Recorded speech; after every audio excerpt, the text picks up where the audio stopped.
Plus two ക്ലാസ്സുകളിൽ ഇപ്പോൾ പഠിക്കുന്ന വിദ്യാർത്ഥികളോട് എനിക്ക് ചില കാര്യങ്ങൾ പറയാം. നിങ്ങൾക്ക് സമയമുണ്ടെങ്കിൽ നിങ്ങൾ ഈ അവസാനം വരെ കാണും. ജൂൺ 18 മുതൽ നിങ്ങളുടെ സ്കൂളിലേക്ക് പ്ലസ് 1 വിദ്യാർത്ഥി എത്തും.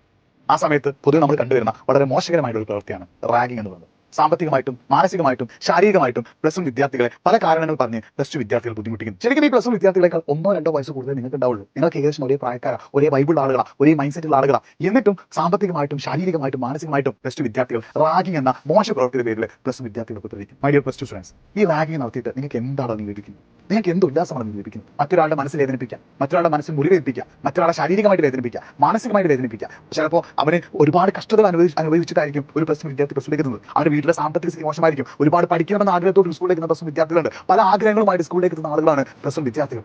അവരെ പല രീതിയിൽ മോശമാക്കിയിട്ട്, പല രീതിയിൽ മാനസികമായി വിഷമിപ്പിച്ചിട്ട്, പല രീതിയിൽ ശാരീരികമായി ഉപദ്രവിച്ചിട്ട്, സാമ്പത്തികമായിട്ട് അവരിൽ നിന്ന് പലതും പിടിച്ച് കളിച്ചിട്ടൊക്കെ പല പ്ലസ് 2 വിദ്യാർത്ഥികൾ ഉപദ്രവിക്കുന്നു.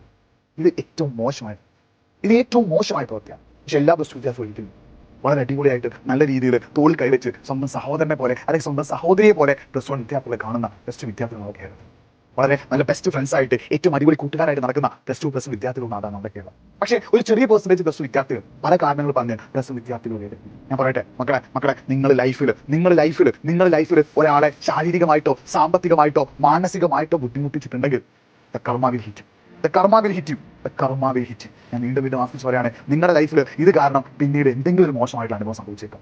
കർമ്മ വിൽ ഡെഫിനറ്റ്ലി ഹിറ്റ് യു. നിങ്ങൾ മറ്റൊരാളുടെ മനസ്സ് വേദനിപ്പിച്ചിട്ടുണ്ടെങ്കിൽ, മറ്റൊരാളുടെ ശരീര ഭാഗങ്ങൾ വേദനിപ്പിച്ചിട്ടുണ്ടെങ്കിൽ, മറ്റൊരാളെ സാമ്പത്തികമായിട്ട് വേദനിപ്പിച്ചിട്ടുണ്ടെങ്കിൽ നിങ്ങൾ അതിനുള്ള ഒരു പണിഷ്മെന്റ് നിങ്ങൾക്ക് ഏതെങ്കിലും കാലത്ത് കിട്ടും. നിങ്ങൾ ഒരാളെ റാഗ് ചെയ്യുമ്പോൾ നിങ്ങൾക്ക് അതൊരു ഒരു ബെനിഫിറ്റും ഇല്ല, ഒരു നേട്ടവും കിട്ടാനില്ല. അയാളുടെ മനസ്സോ ശരീരമോ സമ്പത്തോ നശിപ്പിക്കാനല്ലാതെ നിങ്ങൾക്ക് അതുകൊണ്ട് എന്ത് ലാഭമാണ് കിട്ടുന്നത്? എന്ത് സുഖമാണ് കിട്ടുന്നത്? എന്തിനാ മൈ ഡിയർ പ്ലസ് 2 സ്റ്റുഡൻസ് നിങ്ങൾ പ്ലസ് 1 വിദ്യാർത്ഥികളെ ഇങ്ങനെ വേദനിപ്പിക്കുന്നത്? ചെയ്യരുതടാ, റാഗിങ് ചെയ്യരുത്. Say no to ragging. ഒരു കാരണവശാലും നിങ്ങൾ റാഗ് ചെയ്യരുതടാ. മറ്റൊരാളുടെ മനസ്സ് വേദനിപ്പിച്ചുകൊണ്ട് നമുക്ക് ഈ ലോകത്ത് വിജയം നേടിയെടുക്കാനാകില്ല. മറ്റൊരാളുടെ ശരീരം വേദനിപ്പിച്ചുകൊണ്ട് നമുക്ക് ഈ ലോകത്ത് വിജയം നേടിയെടുക്കാനാകില്ല. മറ്റൊരാളെ ബുദ്ധിമുട്ടിച്ചുകൊണ്ട് നമുക്ക് ഈ ലോകത്ത് വിജയം നേടിയെടുക്കാനാകില്ല. നിങ്ങൾ ഒരാളെ റാഗ് ചെയ്യുമ്പോൾ അത് അയാൾ ഉണ്ടാക്കുന്ന മാനസികമായിട്ടുള്ള ആഘാതം, ശാരീരികമായിട്ടുള്ള പ്രശ്നങ്ങൾ അതൊക്കെ വളരെ കൂടുതലായിരിക്കും.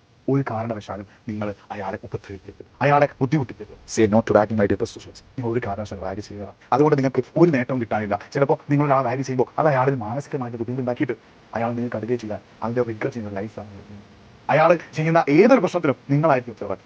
ഒരു കാരണവശാലും my dear plus 2 students ragging കേൾക്കുന്നത് അതിനേക്കാൾ വലിയ മോശമായ പ്രവർത്തി. നിങ്ങൾ അവരെ മനസ്സിലാക്കുക, ബുദ്ധിമുട്ടുണ്ടെങ്കിൽ അവരെ സഹായിക്കുക, ചേർത്തിട്ടില്ല അവരെ കൂടെ. ആ രീതിയിൽ നിന്നും ആണ്ടി മക്കൾ നിങ്ങൾ പ്ലസ് 2 ലൈഫ് മാത്രമല്ല ലൈഫ് ലോങ്ങിൽ നിങ്ങൾ നല്ലൊരു നിമിഷത്തിൽ നമുക്ക് ജീവിതം ഒന്നുള്ളൂ. അത് മറ്റൊരാൾ ബുദ്ധിമുട്ടിക്കാൻ നമുക്ക് ആസ്വദിക്കാൻ പറ്റും, മറ്റൊരാൾ ഉപദ്രവിക്കാൻ നമുക്ക് ആസ്വദിക്കാൻ പറ്റും. നിങ്ങൾ പ്ലസ് 1 വിദ്യാർത്ഥികളെ ചേർത്തി നിങ്ങൾ സഹോദരന്മാരും സഹോദരികളുമായിട്ട് അവരെ ചേർത്തി അവർക്ക് എന്തെങ്കിലും ബുദ്ധിമുട്ടുണ്ടെങ്കിൽ അത് ഉപയോഗിച്ച് അവർക്ക് എന്തെങ്കിലും ആവശ്യമുണ്ടെങ്കിൽ അത് ചെയ്തു. അതിനേക്കാൾ മോശമാണ് സേ നോ ടു റാഗിങ്.